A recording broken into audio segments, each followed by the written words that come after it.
पवन खेसारी को वापस में मिलने पर किसको हुआ फायदा और किसको हुआ नुकसान। नमस्कार दोस्तों, मैं कैलाश कुमार। इसी के बारे में हम बातचीत करने वाले हैं इस वीडियो में। दोस्तों, इस वीडियो को लास्ट तक देखते रहें और जो मेरे चैनल को सब्सक्राइब नहीं किया है तो सब्सक्राइब कर लो, क्योंकि हमारे चैनल पर भोजपुरी का हर खबर सबसे पहले आता है। बहुत लोगों का कहना है कि खेसारी लाल यादव की जब से पवन सिंह से मिले हैं तब से खेसारी लाल यादव जी को बहुत ज्यादा फायदा हुआ, क्योंकि डिम्पल सिंह भी खेसारी लाल यादव से मिल चुके हैं। वही हाल ही में पवन सिंह का ये गाना शूटिंग हुआ था। आकांक्षा पुरी के साथ भी खेसारी लाल यादव का गाना आने वाला है और हमारा स्वाभिमान फिल्म बनाए थे, वो थी खेसारी लाल यादव के साथ फिल्म बनाने वाले हैं। और प्रियंका अंशु सिंह लगातार खेसारी लाल यादव के गाने म्यूजिक देने वाले हैं। और लोगों का कहना ये है कि सब पवन सिंह की वजह से खेसारी लाल यादव को फायदा हो गया। वही खेसारी लाल यादव जी भी कुछ चाहने वाले लोग का कहना यह है कि जब से पवन खेसारी लाल मिले हैं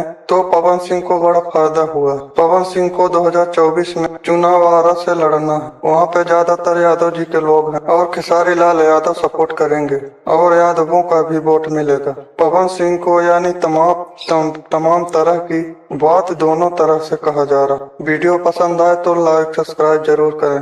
नमस्कार।